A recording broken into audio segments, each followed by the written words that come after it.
بسم الله الرحمن الرحيم. اللهم صل على محمد وعلى آل محمد كما صليت على إبراهيم وعلى آل إبراهيم إنك حميد مجيد. اللهم بارك على محمد وعلى آل محمد كما باركت على إبراهيم وعلى آل إبراهيم إنك حميد مجيد. آج ہم سورہ نبا کی آیت نمبر 24 سے تفسیر کو جاری کریں گے۔ اللہ تبارک و تعالیٰ کا ارشاد پاک ہے، لا یذوقون فیہا بردم ولا شرابا، نہ وہ اس میں ٹھنڈک کا مزہ چکھیں گے اور نہ کسی پینے کی چیز کا۔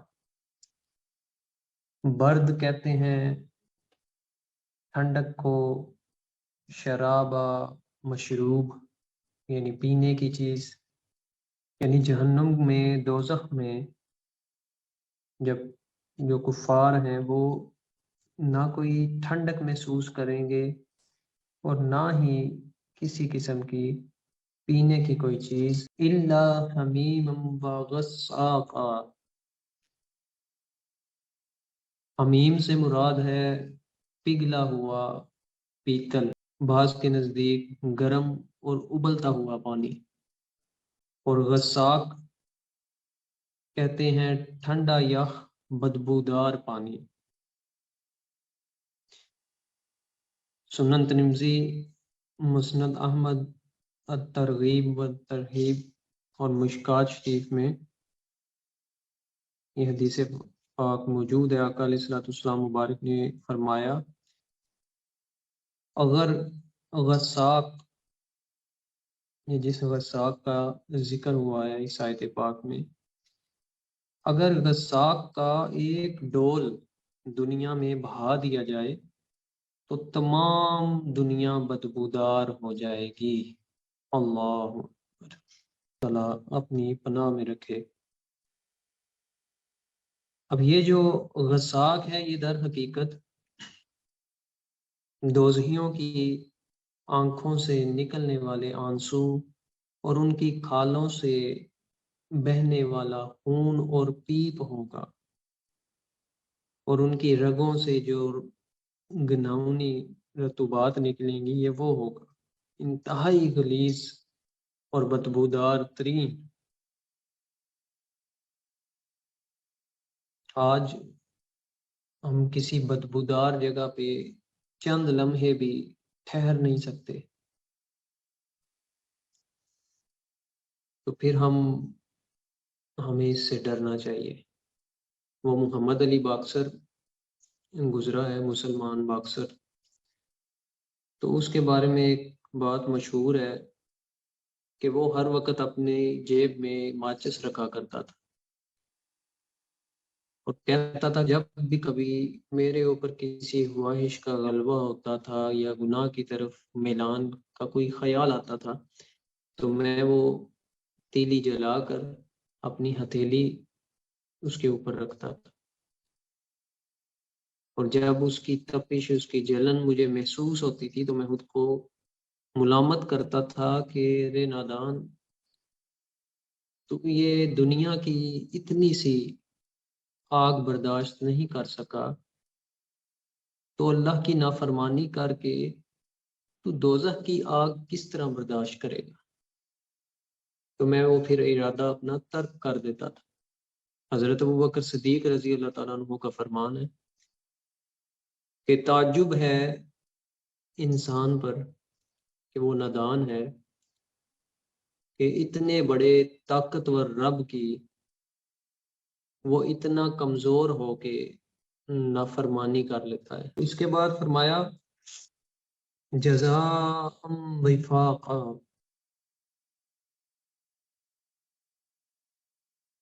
بدلہ ہے یہی ان کے لیے، کس وجہ سے؟ ان کی سرکشی کی وجہ سے۔ تو اسی لیے سورہ تحریم کے اندر آیت نمبر 6 اللہ تعالیٰ فرماتا ہے اے ایمان والو، اپنی جانوں کو اور اپنے گھر والوں کو دوزخ کی آگ سے بچاؤ۔ یہاں حکم صرف اپنی جان کو بچانے کا نہیں ہے،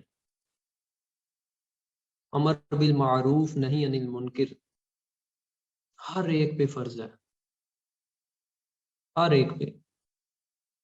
نیکی کا حکم دو اور برائی سے روکو۔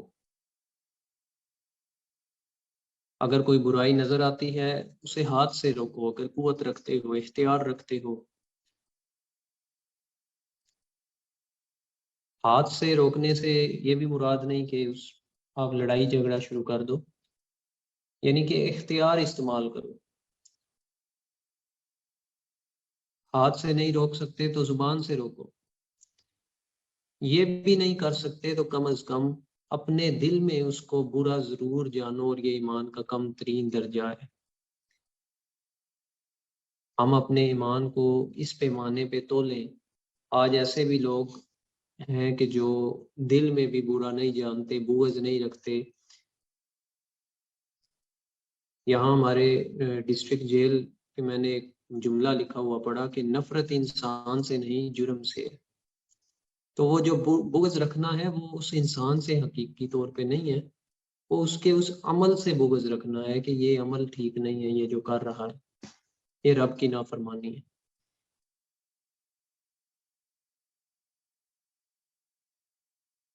تو اسی لیے سورہ آل عمران آیت نمبر 110 میں فرمایا کنتم خیر امت اخرجت للناس تأمرون بالمعروف وتنہون عن المنکر وتؤمنون باللہ، تم بہترین امت ہو جو لوگوں کے لیے ظاہر کی گئی ہو، تم نیک کاموں کا حکم دیتے ہو اور برے کاموں سے روکتے ہو اور اللہ پر ایمان رکھتے ہو۔ اب یہ ساری امت کے لیے ہے، صرف مسجد کے امام کے لیے نہیں ہے، صرف دین داروں کے لیے، مولوی حضرات کے لیے، اسلامی بھائیوں یا اسلامی بہنوں کے لیے، یا ممبر پہ بیٹھے ہوئے علماء کے لیے یہ حکم نہیں ہے، یہ ہر مومن کے لیے، ہر وہ بندہ جو اللہ پر ایمان رکھتا ہے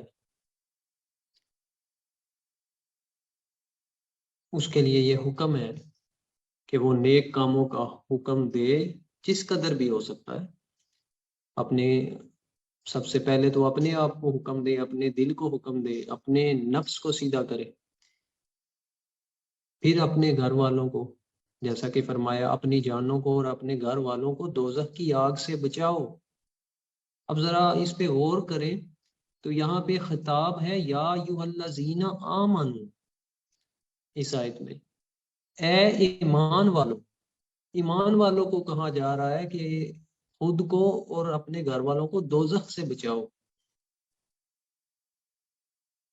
یعنی کہ ایمان والوں کو دوزخ کا ڈر سنایا جا رہا ہے کہ کہیں ان لوگوں میں سے نہ ہو جانا کہ جن کے لیے وہ دوزخ تیار کی گئی ہے۔ لہٰذا اپنی جان کو اور اپنے گھر والوں کو، ہم آج اپنے گھروں میں بھی نیکی کی دعوت دینے سے اور برے کام کو روکنے سے ڈرتے ہیں، گھبراتے ہیں، کیونکہ ظاہر ہے اکثر اوقات ہمیں آگے سے جواب بڑے بڑے عجیب و غریب قسم کے سننے کو ملتے ہیں۔ جیسے اگر ایک بھائی نے دوسرے بھائی سے کہا کہ بھائی آپ نماز ادا کر لیں، اللہ کا حکم ہے نافرمانی نہ کریں، کسی بھی انداز میں پیار سے انہوں نے دعوت دی، تو آگے سے جواب ملتا ہے کہ تم میرے ٹھیکیدار ہو، تم نے اپنی قبر میں جانا ہے، میں نے اپنی قبر میں جانا ہے۔ اور اس سے بھی بڑے بڑے سخت قسم کے، میں تو بڑے نرم ابھی بھی یہ لفظ بول رہا ہوں، ہمیں ڈر نہیں لگتا بات کرتے ہوئے کہ کہیں ہماری گرفت نہ ہو جائے، پکڑ نہ ہو جائے۔ اتنے اتنے بڑے بول جاتے ہیں کہ خوف آتا ہے، بلکہ یہاں تک میں نے یہ چیزیں خود اپنے کانوں سے سنی ہیں۔ دوزخ کے بارے میں جب کسی کو اس کے بارے میں ڈر سنایا جائے، جس طرح جنت کی خوشخبری سنانے کا حکم ہے، اسی طرح دوزخ کے ڈر سنانے کا بھی حکم ہے، کہ بعض خوشخبری سن کے سیدھے رستے پہ آ جاتے ہیں، بعض ڈر سن کے آ جاتے ہیں، اور بعض ایسے بھی ہیں کہ جنہیں نہ خوشخبری سنانا پڑتی ہے نہ ڈر سنانا پڑتا ہے، وہ اللہ کی محبت میں ہی آ جاتے ہیں، اور وہ سب سے اعلیٰ ہیں۔ تو ایسے بھی ہیں کہ جو معاذ اللہ کہتے ہیں کہ اچھا دوزخ میں ہی جانا ہے، کوئی مسئلہ نہیں، وہاں پہ وہ فلاں فلم سٹار بھی ہوگا یا فلاں فلم سٹار بھی ہوگی، وہاں پہ فلاں ہماری سلیبریٹی بھی ہوگا، فلاں بھی ہوگا، چلو اچھا ہے نا، ہمارا ٹائم اچھا گزر جائے۔ استغفر اللہ۔ ہمیں خوف نہیں آتا کہ کہیں یہ ہوا اور یہ فرشتے نوٹ کر رہے ہیں یا اللہ سن رہا ہے، کہیں ایسا نہ ہو کہ ہمارے کسی ایک جملے کی وجہ سے ہماری پکڑ ہو جائے۔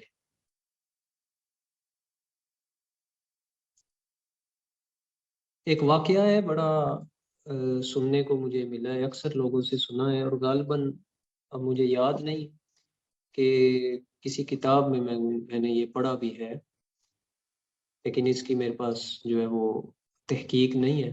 البتہ میں نے بعض معتبر بندوں سے یہ واقعہ سنا ہے۔ اصل مقصد تو ہے اس واقعے سے اپنے لیے سبق حاصل کرنا کہ مکہ یا مدینہ شریف میں ایک بہت بڑے عالم گزرے ہیں، اور ایک عرصہ انہوں نے اپنی زندگی کا ایک پورا حصہ وہاں پہ درس و تدریس میں گزارا ہے۔ اس واقعے کی البتہ یہ دلیل یہاں ضرور ہے کہ تاریخ کے اندر بہت سے ایسے علماء و مشائخ بھی گزرے ہیں کہ جنہوں نے ساری زندگی اس رستے میں گزاری ہے، لیکن ان کا خاتمہ ایمان پہ نہیں ہوا۔ کیوں نہیں ہوا؟ وہ کل آپ نے حدیث پاک میں بھی سن لیا اور آیت بھی بیان کی تھی کہ تم وہ بات کیوں کہتے ہو جس پہ خود عمل نہیں کرتے، یا ان کی کسی ایک بات کی وجہ سے، کسی ایک ایسے عمل کی وجہ سے گرفت ہو گئی، جیسا کہ میں نے پہلے عرض کی تھی کہ زندگی میں کبھی بے ادبی نہ کرنا اور تکبر میں نہ آنا، کیونکہ تکبر والے کو وہ آسمان سے زمین پہ دے مارتا ہے۔ تکبر والے کی کیا مجال ہے کہ رب کی کائنات میں خدا بنتا پھرے،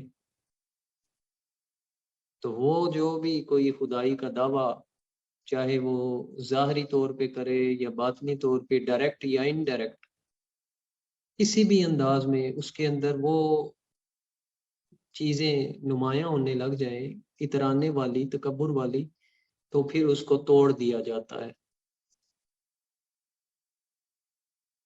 تو وہ جو عالم تھے بہت بڑے، جب ان کا وصال ہوا اور کچھ عرصے بعد، آپ کو یہ معلوم ہے کہ اکثر اوقات تاریخ کے اندر مدینہ پاک میں بھی، مکہ پاک میں بھی جو قبر کشائیاں ہوئیں اور ان قبروں کا تبادلہ ہوا، یہ سلسلہ کار چلا ہے مسجد کی توسیع کے لیے بھی، تو کسی سبب سے ان کی قبر کشائی کی گئی، اور جب قبر کھلی تو دیکھا کہ وہاں پہ تو وہ کوئی عیسائی عورت موجود ہے، یعنی اس کے انداز رنگ ڈنگ سے معلوم ہوا کہ یہ عیسائی ہے، اس کی تحقیق کرنے سے معلوم ہوا۔ اب جب اس کی قبر ڈھونڈی گئی کہ یہ کہاں سے آئی ہے، تو اس کی قبر میں جا کے جب دیکھا تو وہاں پہ وہ عالم پڑے ہوئے تھے عیسائیوں کے قبرستان میں۔ اب لوگ اس چیز پہ بڑے متعجب ہوئے کہ یہ کیا ماجرا ہے۔ اب اگر یہ کوئی کہے کہ یہ کیسے ممکن ہے، تو یہ سب کچھ ممکن ہے۔ عالم برزخ کے معاملات دنیا کے معاملات جیسے نہیں ہیں۔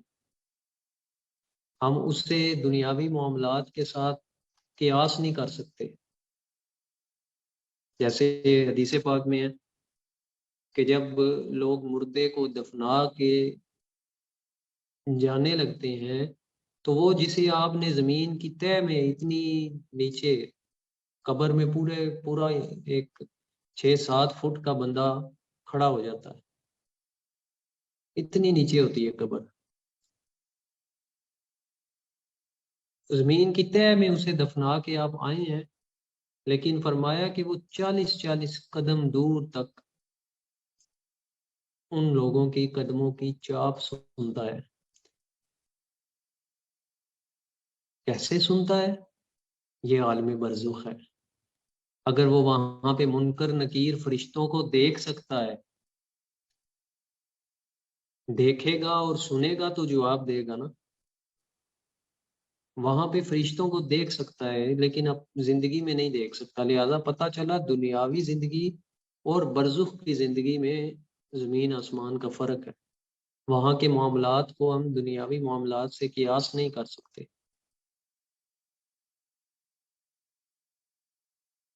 اور منکر نکیر کا جو ضمناً ان کا ذکر آیا تو میں اس کے بارے میں بھی ایک حدیث پاک بتا دوں۔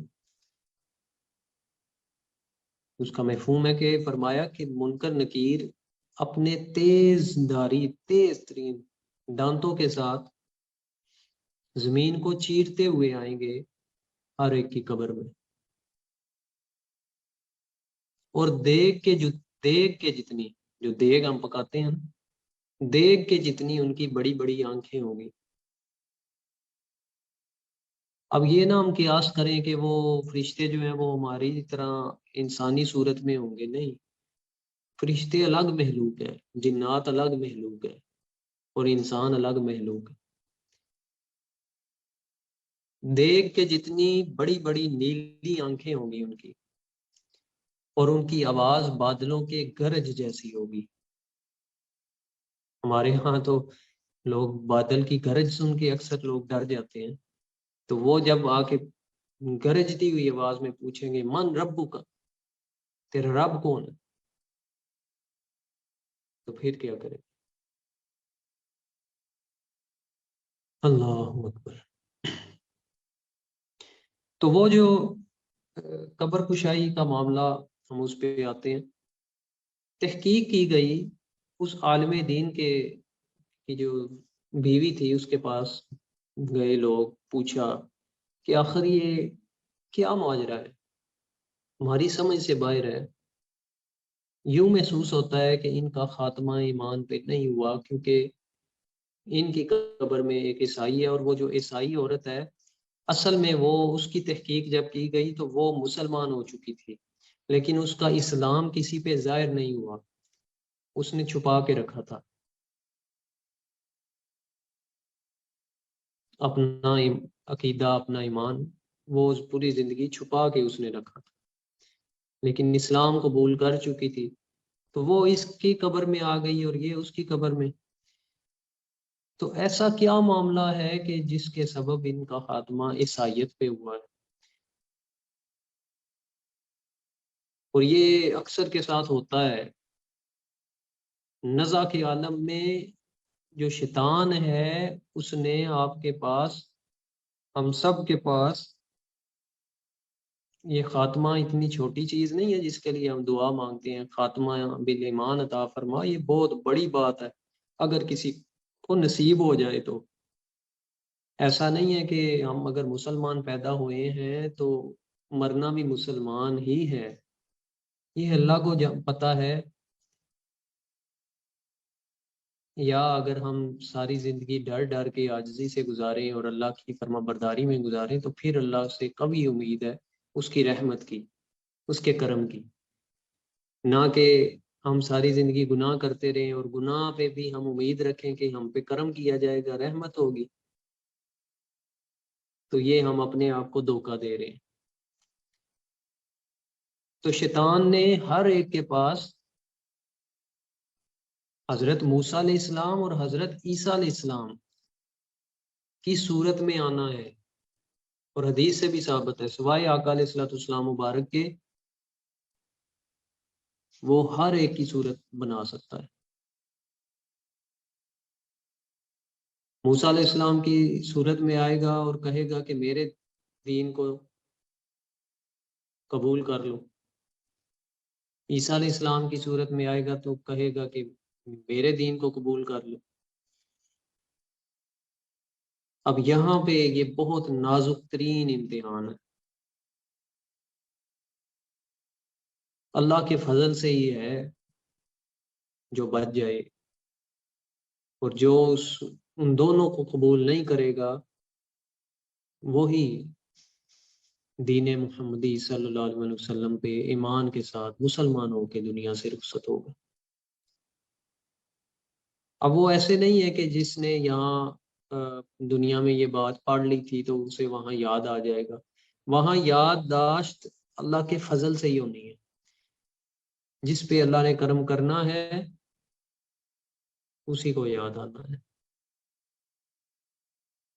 تو اس عالم دین کی بیوی کے پاس جب لوگ گئے، ان سے یہ سوال پوچھا تو انہوں نے غور کیا، کہا اور تو کوئی ایسا عمل نظر نہیں آتا، البتہ ایک بات ہے جو مجھے خود بھی ان کی ٹھیک نہیں لگتی تھی، اور میں ڈر جاتی تھی کہ کہیں اللہ کی پکڑ نہ ہو جائے، اور انہیں بھی منع کرتی تھی ایسی بات کرنے سے، کہ جب بھی کبھی ان پہ غسل واجب ہوتا تھا، انہیں غسل جنابت کی حاجت ہوتی تھی، غسل کرنا پڑتا تھا، بالخصوص سردیوں میں، تو وہ ایک بات کیا کرتے تھے، ایک آہ بھرتے تھے، ہائے ساڈے نال تے عیسائی چنگے،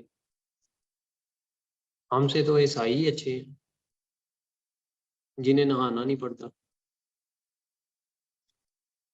مطلب کہ جن پہ یہ غسل واجب یا فرض نہیں ہوتا اور وہ کسی بھی حالت میں رہ جاتے ہیں، ہمارے اوپر تو یہ معاذ اللہ بڑی پابندی ہے۔ تو انہوں نے صرف ایک واجب، ایک فرض عمل کو کراہت کی نظر سے دیکھا، اس کو معیوب سمجھا، ناپسندیدہ سمجھا اسلام کے،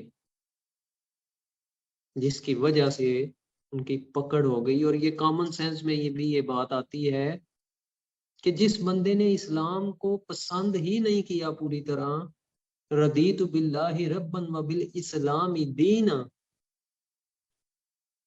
وہ اسلام کے دین ہونے پہ وہ پوری طرح راضی ہی نہیں ہوا،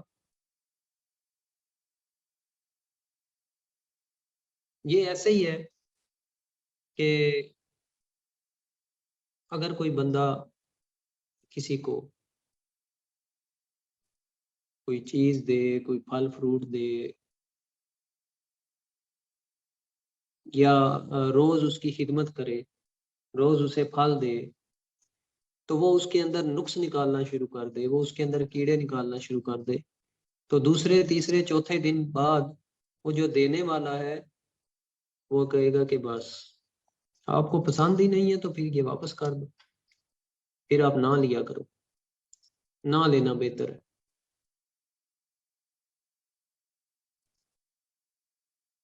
تو اس لیے زندگی میں اس چیز سے ڈرنا چاہیے۔ میں نے اس سے قبل بھی یہ بات کہی تھی کہ بول چال میں مزاح کرتے ہوئے یا مذاق کرتے ہوئے کسی بھی انداز میں زندگی میں کبھی دین کے کسی رکن، کسی فرض، کسی واجب، سنت کے بارے میں مذاق نہ کرو۔ اگر کوئی دیندار شخص آپ کو برا لگا ہے، اس کا کوئی عمل آپ کو برا لگا ہے، مثال کے طور پہ اگر ایک شخص نے داڑھی رکھی ہے اور وہ داڑھی رکھنے کے باوجود کسی بدعمالی میں مبتلا ہے، تو خدا را اس شخص کو ملامت کرو، نہ کہ یہ کہو کہ داڑھی والے ہوتے ہی ایسے ہیں معذرت۔ اگر کوئی باپردہ خاتون ہے اور اس سے کوئی عمل سرزد ہوتا ہے تو اس کو ملامت کرو، اس عمل کو ملامت کرو، نہ کہ یہ کہو کہ یہ پردے والی جو خواتین ہیں یہ اس قسم کی ہوتی ہیں۔ کیوں؟ داڑھی اس شخص کی نہیں ہے، ہم یہ بول جاتے ہیں، وہ اس کی ذاتی ملکیت بھی نہیں ہے اور نہ ہی اس کی ذات کے ساتھ منسوب ہے۔ یہ داڑھی میرے اور آپ کے کریم آقا علیہ الصلوۃ والسلام مبارک کی سنت ہے۔ تو ہم سوچیں بات کرنے سے پہلے کہ یہ بات جا کہاں تک رہی ہے۔ تمام انبیاء کرام علیہ السلام، تمام صحابہ کرام رضوان اللہ اجمعین، تبا تابعین، جتنی ہسٹری اٹھا کے دیکھ لیں، کوئی ایک نبی، صحابی، تابی آپ کو ایسا نہیں ملے گا کہ جس کی سنت کے مطابق ایک قبضہ داڑھی نہ ہو۔ کوئی صحابی کلین شیو اگر کوئی بندہ ثابت کر دے، ممکن ہی نہیں۔ تو پھر جو یہ بات کرے کہ داڑھی والے معاذ اللہ اس طرح کے ہوتے ہیں، تو وہ اس بات سے ڈرے کہ وہ کس تک بات پہنچا رہا ہے۔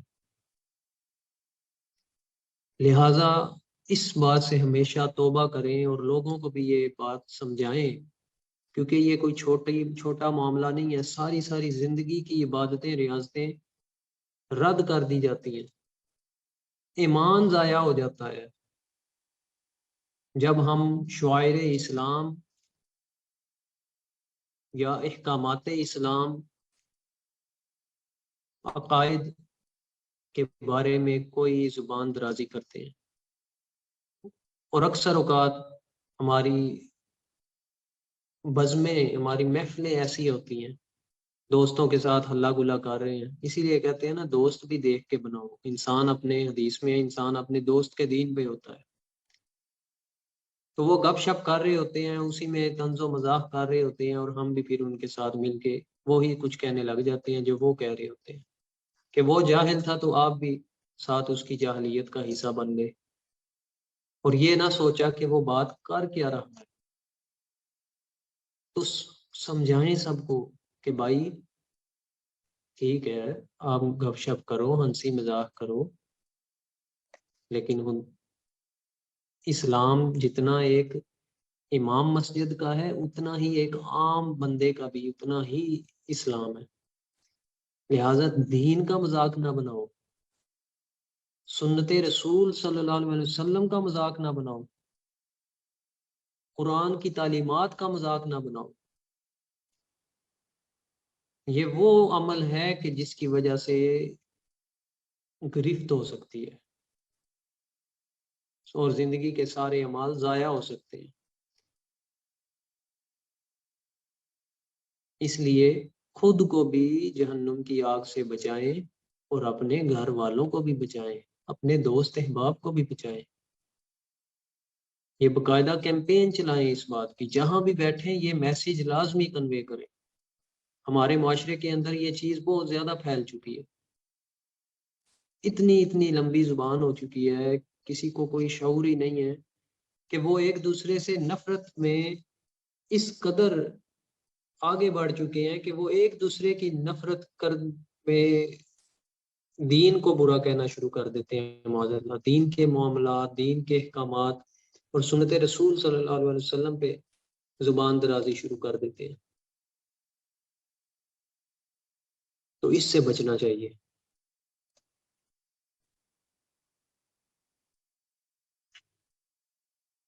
اور اسی طرح سورہ حج کے اندر آیت نمبر 41 میں فرمایا، یہ وہ لوگ ہیں کہ اگر ہم ان کو زمین میں اقتدار عطا فرمائیں تو یہ نماز قائم کریں گے اور زکوٰۃ دیں گے اور نیک کاموں کا حکم دیں گے اور برے کاموں سے منع کریں گے۔ یہ اللہ تبارک و تعالیٰ کا بہت زیادہ پسندیدہ ایک عمل ہے، جو اللہ کو بڑا اپنے بندے کا یہ عمل پسند ہے کہ بندہ نیکی کا حکم دے اور برائی سے روکے۔ یہ انبیاء کرام علیہ السلام کی سنت ہے، انبیاء والا کام ہے۔ اور یہ جس کو بھی ملتا ہے یہ اللہ کی بڑی توفیق ہے، اللہ کا بڑا فضل ہے اس پہ، جسے یہ کام مل جائے۔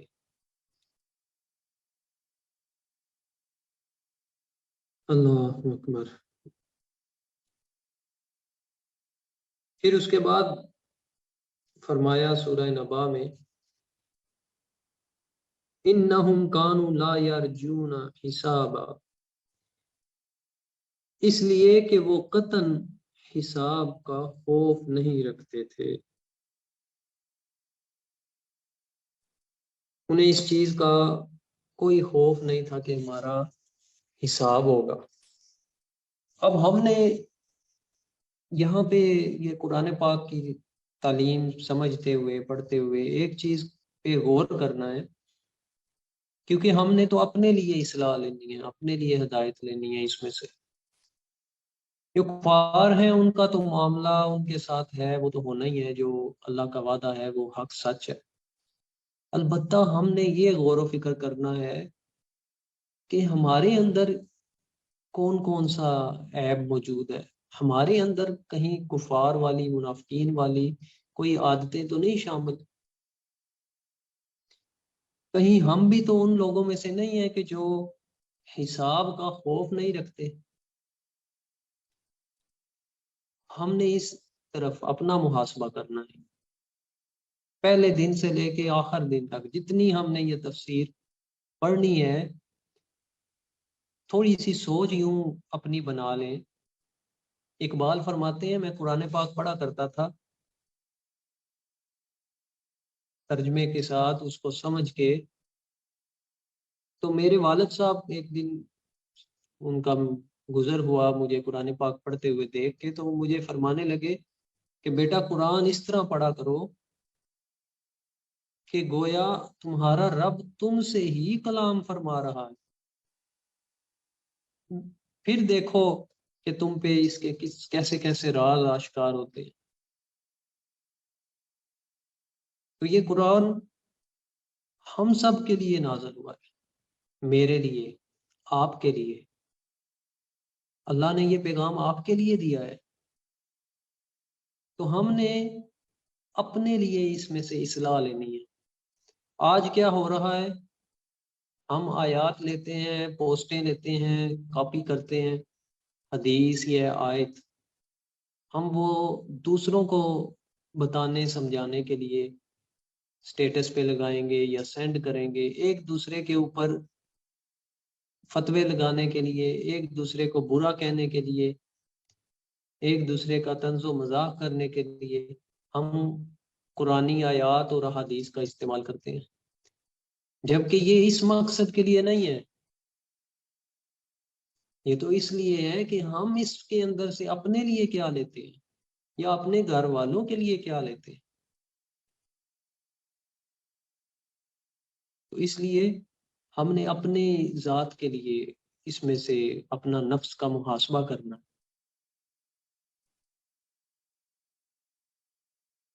تو وہ حساب کا خوف نہیں رکھتے تھے، جس کی وجہ سے ان کے اوپر یہ عذاب آیا۔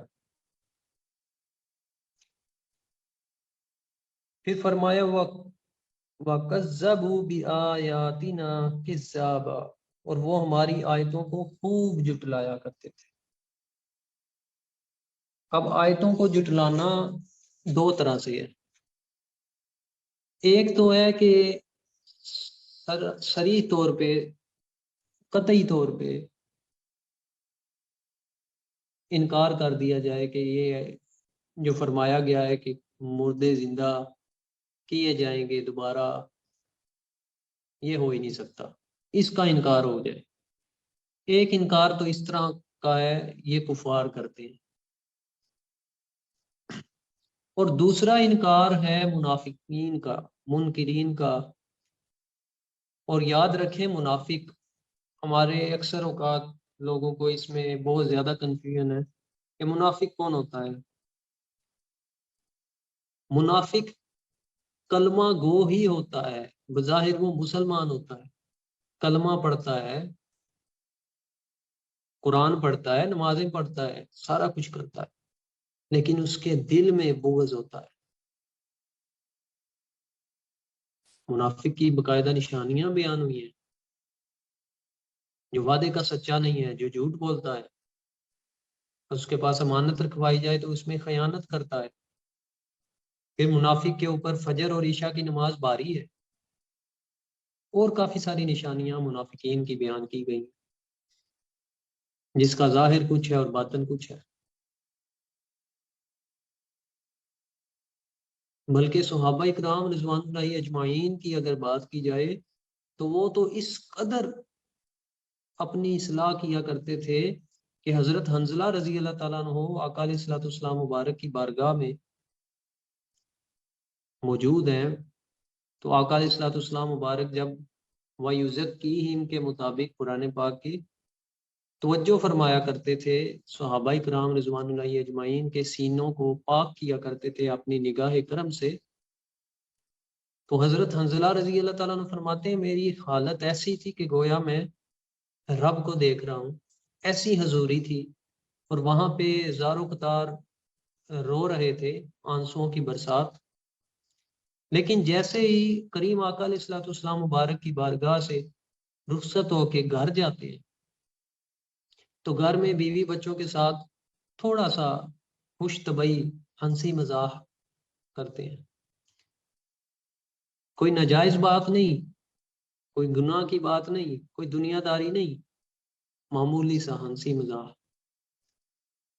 تو جو ہی آپ ایسا کرتے ہیں تو ایک دم چونک جاتے ہیں اور خود کو ملامت کرنے لگ جاتے ہیں، اور کیا کہتے ہیں، بڑا غور طلب جملہ ہے کہ حنظلہ تو منافق ہو گیا ہے۔ اللہ اللہ، کس وجہ سے خود کو یہ بات کی اور ملامت کیا اپنے نفس کو، کہ دیکھ آقا علیہ الصلوۃ والسلام مبارک کی بارگاہ میں تو کمال حضوری میں تھا، اشک بار تھا، محبت میں محب تھا، کسی شے کی طرف دھیان ہی نہیں تھا، اور جب گھر آ گیا ہے تو یہاں پہ آ کے کیفیت بدل گئی ہے۔ صرف کیفیت کے بدلنے سے، یعنی کہ یوں سمجھ لیں کہ ایک بندہ رات محفل ذکر میں موجود تھا، مسجد میں تھا، اور اس کی کیفیت اور طرح کی تھی، اللہ کی یاد میں زیادہ وہ راغب تھا۔ جب وہ گھر آیا تو تھوڑی سی کیفیت میں بدلاؤ آ گیا، تو وہ اس کیفیت کے صرف بدلنے پہ خود کو اتنا ملامت کرنے لگے، اور شرم کے مارے کریم آقا علیہ الصلوۃ والسلام مبارک کی بارگاہ میں جانا ہی چھوڑ دیے، شرمندگی سے۔ قربان جائے صحابہ پہ، ان کے عقیدوں پہ، ان کے تقوی پہ۔ تو آقا علیہ الصلوۃ والسلام مبارک نے صحابہ سے پوچھا، معلوم تو تھا لیکن تعلیم دے رہے تھے کہ حنظلہ نہیں آ رہے، نظر نہیں آ رہے۔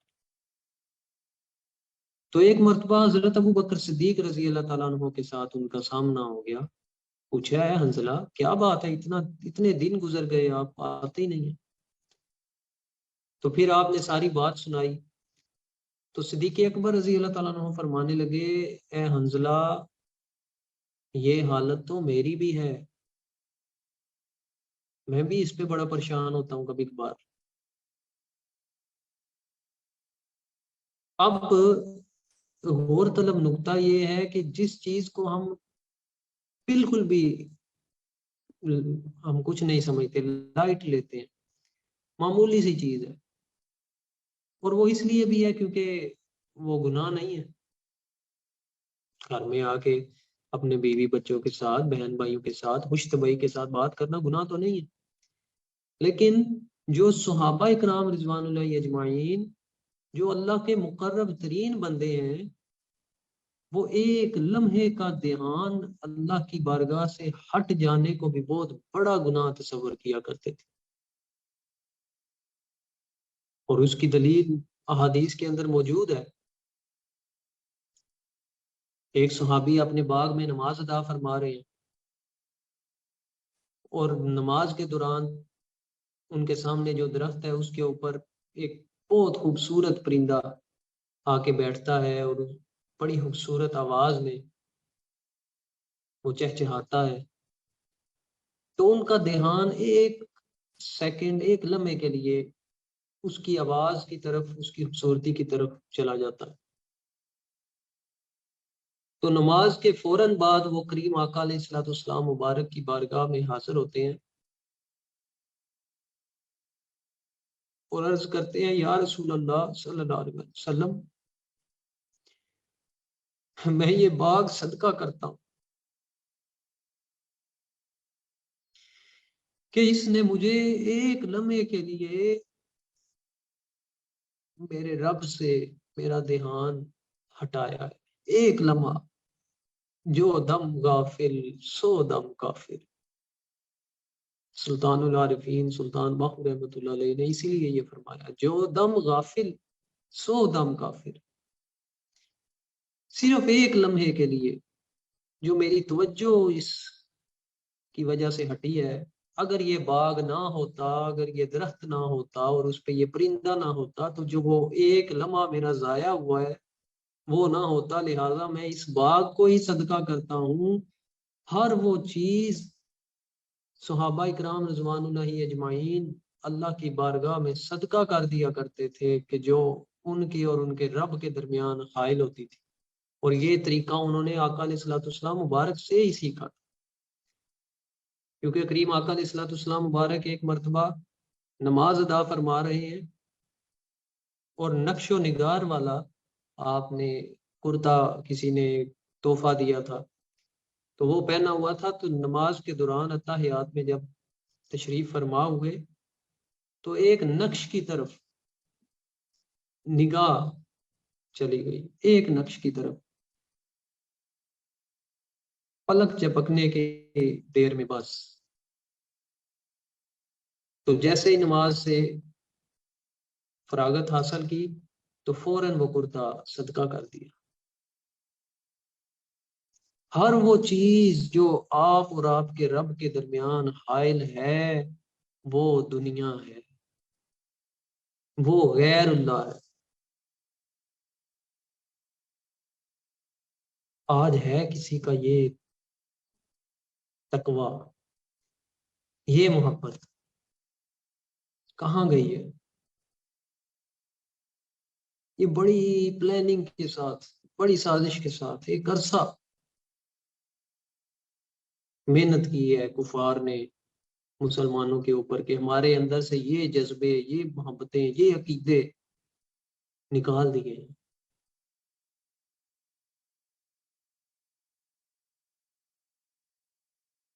اور قرآن پاک میں ایک جگہ فرمایا نا کہ تم اس وقت تک نیکی کو نہیں پہنچ سکتے جب تک اللہ کی راہ میں اپنی محبوب ترین چیز قربان نہ کر.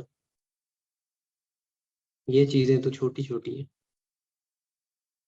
آج ہم سوچیں، محاسبہ کریں، اس لیکچر کے بعد چند لمحے تنہائی میں بیٹھ کے غور کریں، یا کسی وقت رات کے وقت بیٹھ کے، کہ میں نے پہلے دن بھی عرض کیا تھا کہ کچھ مین پوائنٹس، پن پوائنٹس آپ لکھ لیا کریں. روزانہ کی چیزیں لکھا کریں، ان پہ تھوڑی سی پریکٹس کیا کریں، سوچ و بچار کیا کریں. گھر میں اگر اکٹھے گھر والے سارے اس کو سن رہے ہیں تو سارے گھر والے آپس میں اس کو ڈسکس کیا کریں. اور مبارک ہے ان لوگوں کو جو اب سارے گھر والے اکٹھے بیٹھ کے قرآن کو سمجھ رہے ہیں، سیکھ رہے ہیں. ان کے لیے اپنے گھر کے ماحول کو بدلنا بہت آسان ہے. تو اس پہ محاسبہ کریں، غور کریں کہ ہماری زندگی میں ایسی کون کون سی چیز شامل ہے کہ جس کی وجہ سے ہماری توجہ ہمارے رب سے ہٹی ہوئی ہے. ہم ہر اس چیز کو اپنی زندگی سے نکال دیں. میں ایک عرصہ، آج سے کوئی 8-10 سال پہلے فیس بک جب میں یوز کرتا تھا اور نیت میری یہی ہوتی تھی کہ میں دین کا کام کروں، فیس بک پہ پوسٹنگ کروں. پیجز چلاتا تھا، گروپس چلاتا تھا، لوگوں کو دین کی دعوت دیتا تھا. نیت تو اچھی تھی، لیکن چونکہ وہ موبائل میں موجود ہوتی تھی اور بعض اوقات یہ بھی لالچ ہوتا تھا کہ یہاں سے میرے پاس جتنے کنٹیکٹس میں لوگ تھے ان میں سے اکثریت 90% ان کی طرف سے روزانہ قرآنی آیات، احادیث اور اچھی پوسٹیں، علمی پوسٹیں ہی ہوتی تھی. تو یہ بھی لالچ ہوتا تھا کہ بڑی بڑی اچھے پیجز لائک کیے ہوئے ہیں، ان سے پوسٹیں آئیں گی، میں علم میں اضافہ ہوگا.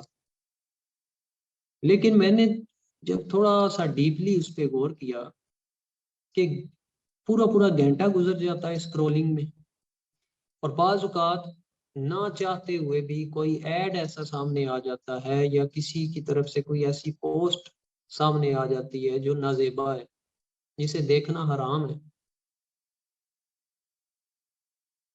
تو یہ ہے حدیث پاک میں فرمایا خیر میں بھی شر سے بچو. بعض جو آپ کو بظاہر چیز خیر کی لگ رہی ہوتی ہے، نیکی کی لگ رہی ہوتی ہے، اس میں شر پوشیدہ ہوتا ہے. تو میں نے اپنا محاسبہ کیا تو پتا چلا کہ یہ تو بہت زیادہ میرا انڈائریکٹلی ٹائم ویسٹ ہوتا جا رہا ہے، اور شیطان نے مجھے دھوکہ دیا ہوا ہے کہ تم بڑا علم سیکھ رہے ہو. پھر میرا دھیان گیا اس حدیث پہ جو کریم آقا علیہ الصلوۃ والسلام مبارک نے فرمایا ہے صحابہ، شیطان تمہیں علم سے ٹالتا ہے.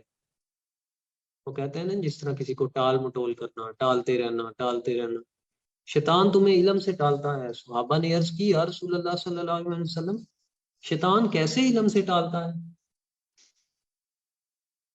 تو فرمایا کہ وہ تمہیں اسی بات میں لگائی رکھتا ہے کہ علم حاصل کرو، علم حاصل کرو، اور عمل سے روکی رکھتا ہے حتیٰ کہ تمہاری موت ہو جاتی ہے.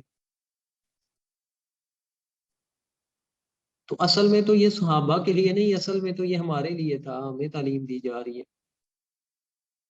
صحابہ تو عمل کرنے والے تھے. تو جب یہ بات ذہن میں آئی تو پھر میں نے سوچا کہ یہ سراسر شیطان کا ایک دھوکہ ہے، ایک چال ہے. یہ میرا ٹائم ویسٹ ہو رہا ہے، مجھے میرے رب سے دور کیا جا رہا ہے، یہ سازش ہے بڑی. تو میں نے فیس بک کو چھوڑ دیا ایک ہی دن میں. یہ جو کہتے ہیں نا کہ تھوڑا تھوڑا کر کے چلو آہستہ آہستہ میں چھوڑوں گا، یہ کبھی بھی نہیں ہو سکتا. یہ آزمودہ بات ہے. کم و بیش 10-15 سال مجھے گزر چکے ہیں اسی فیلڈ میں، اور نوجوانوں کے ساتھ اس چیز کو بہت ڈیپلی اسٹڈی کر چکا ہوں، خود پہ بھی تجربہ کر چکا ہوں. یہ جو تھوڑا تھوڑا کر کے کرنے والا کام ہے، آپ 99% چھوڑ دیں اور 1% بھی اگر باقی ہے تو وہ 1% جو زہر ہے، وہ ایک قطرہ زہر کچھ عرصے بعد تھوڑا عرصہ تو وہ خاموش رہے گا نفس، کچھ عرصے بعد وہ 1% ہی دوبارہ سے 99 پہ غالب آ جائے گا، اور آپ کو پتہ بھی نہیں چلے گا کہ وہ کب سرایت کر گیا تھا. تو جس نے بھی جو چھوڑنا ہے، کیتی جان حوالے رب دے، اساں ایسا عشق کمایا ہوں. سلطان باہو رحمۃ اللہ علیہ فرماتے ہیں کیتی جان حوالے رب دے، ایک ہی بار حوالے کر دو اپنے رب کے. کیتی جان حوالے رب دے، اساں ایسا عشق کمایا ہوں، مرن تھی اگے مر گئے باہو، تاں مقصد نوں پایا ہوں.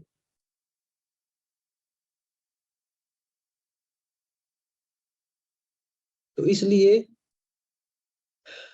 ایک ہی بار تو آپ نے گانے فلمیں، یہ ضروری نہیں آپ سب کی بات کر رہا ہوں آپ نے چھوڑنے، ان لوگوں تک بھی یہ پیغام پہنچائیں جو آپ کے سرکل میں ایسے کوئی لوگ موجود ہیں، گانے سننے والے، ڈرامے دیکھنے والے، فلمیں دیکھنے والے. ایک ہی ضرب سے، ایک ہی بار، ڈو اور ڈائی. چھوڑنا چاہیں گے تو چھوٹ جائے گا، اگر کہیں گے تھوڑے تھوڑے کر کے چھوڑیں گے تو شاید زندگی گزر جائے، چھوٹ نہیں سکے گا.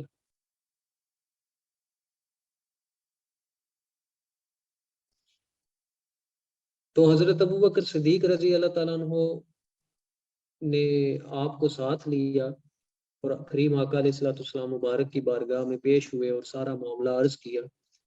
تو آقا علیہ الصلوۃ والسلام مبارک مسکرانے لگے اور فرمایا کہ اے میرے صحابہ، جو کیفیت آپ کی میرے پاس بیٹھ کے ہوتی ہے، اگر یہی کیفیت آپ کی اپنے گھروں میں برقرار رہے تو آپ کو فرشتے نظر آنے لگ جائیں اور فرشتے آپ سے مصافحہ کریں.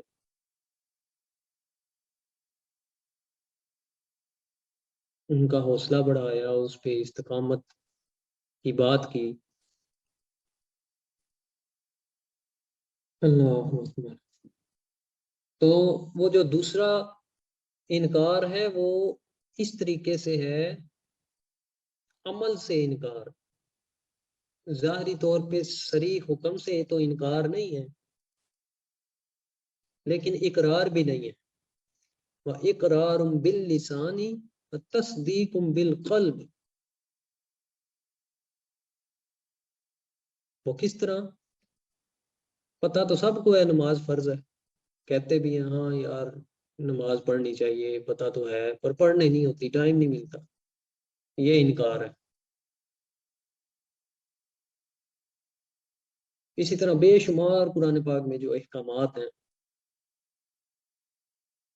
ان کا انکار کرنا، کہ ان پہ عمل نہ کرنا، ان کو پس پشت ڈال دینا یا ان کو اگنور کر دینا. برباد فریب نفس ہے کیوں؟ کیا خوف خدا کو بھول گیا؟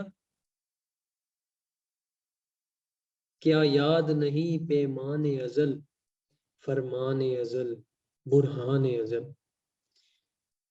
کچھ اپنے کہے کا پاس بھی ہے، کیوں کالو بلا کو بھول گیا. وہ جو ازل میں وعدہ کیا تھا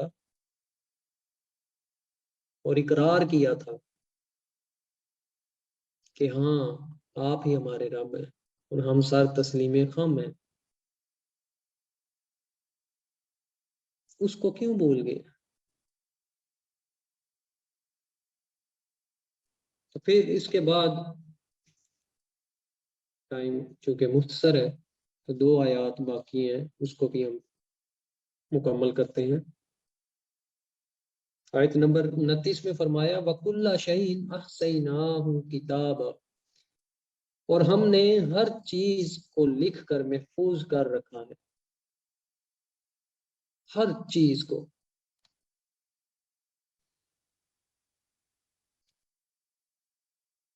اب یہاں پہ بعض جہلاء، اہل فلسفہ، ایک طبقہ ہوا ہے،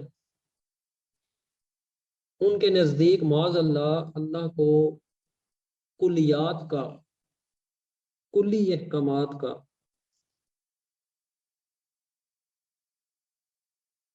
تو علم ہے، لیکن جزیات کا علم نہیں ہے. کہ جزیات، جو جز ہوتا ہے، جو پارٹ ہوتا ہے، اس میں تغیر آتا رہتا ہے، وہ بدلتا رہتا ہے. مثلا اللہ کو ازل میں یہ علم تھا ان کے نزدیک کہ فرعون غرق ہوگا، اور جب فرعون غرق ہو رہا تھا تو پہلا علم متغیر ہو کر اس طرح ہوگا کہ فرعون غرق ہو رہا ہے. یعنی ایک علم یہ ہے کہ فرعون غرق ہوگا فیوچر، اور ایک علم یہ ہے کہ فرعون غرق ہو رہا ہے پریزنٹ. اب جب کہ فرعون غرق ہو چکا ہے پاسٹ، تو یہ تینوں چیزیں الگ ہیں. تو ان کی جہالت، دماغ ان کے کند تھے، تو انہوں نے یہ کہہ دیا کہ اللہ کو جو جزیات ہیں جن میں تبدیلی آتی رہتی ہے اس کا معاذ اللہ علم نہیں ہے،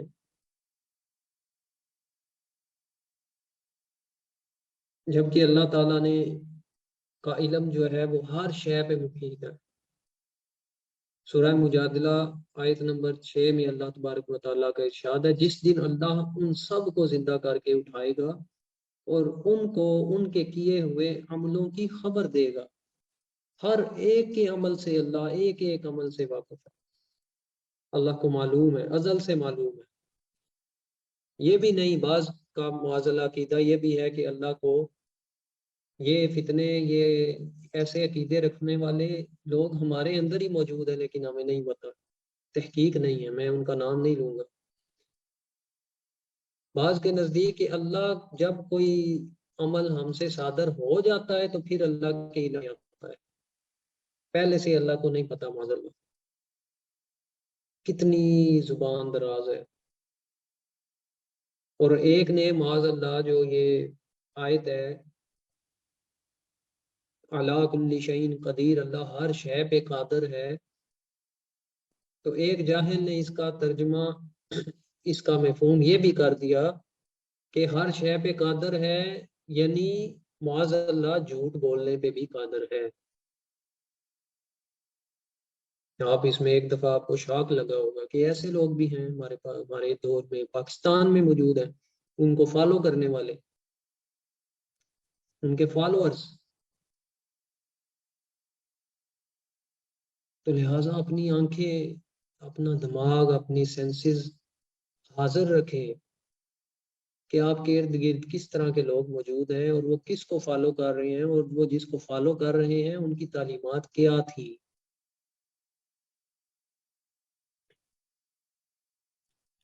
تو اللہ نے فرمایا ان کو ان کے کیے ہوئے عملوں کی خبر دے گا جن کو اللہ نے شمار کر رکھا ہے، ہر شے اللہ نے اب لوح محفوظ پہ لکھ دی ہوئی ہے۔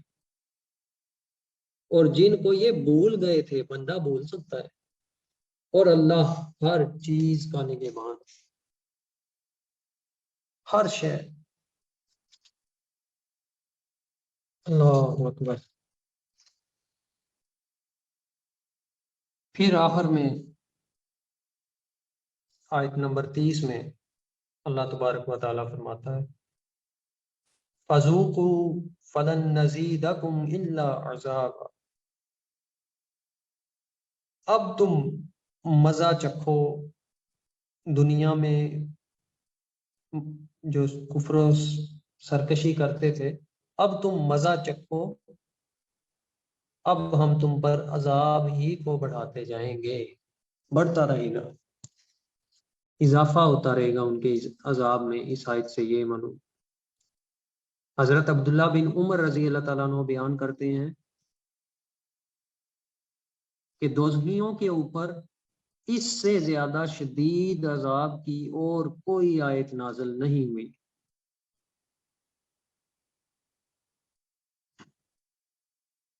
اور سورہ آل عمران آیت نمبر 77 میں اللہ فرماتا ہے اور اللہ نہ ان سے کلام فرمائے گا اور نہ ہی ان کی طرف دیکھے گا، ان سے کلام کرنا اور دیکھنا بھی ان سے پسند نہیں فرمائے گا۔ یہاں پہ ایک اعتراض بعض نے یہ بھی کر دیا، جتنی جس کی سمجھ ہوتی ہے وہ اتنی بات کر جاتا ہے کہ اللہ تو ان سے کلام بھی نہیں فرمائے گا، تو یہ بھی تو اللہ کا کلام ہی ہے۔ نہیں، یہ ایسے ہی ہے جیسے دنیا میں اگر کسی سے ناراض ہو جائے نا، ناراضگی کا اظہار کر دے، تو ہم اسے کہتے ہیں کہ میں اب مجھ سے بات نہ کرنا، میں نہ تم سے بات کروں گا، اور میں تمہیں دیکھنا بھی پسند نہیں کرتا۔ یہ ایسا ہی قول ہے۔ تو اللہ تبارک و تعالیٰ سے دعا ہے کہ اللہ تعالیٰ ہمیں ایسے تمام اعمال سے بچائے کہ جو دوزخ میں لے جانے والے ہیں۔ اللہ ہمیں منکرین میں ہونے سے، منافقون میں ہونے سے، بے ادبوں میں ہونے سے بچائے۔ مجھے اور آپ سب کو اللہ تعالیٰ عمل کی توفیق عطا فرمائے۔ وما علینا الا البلاغ المبین۔ السلام علیکم۔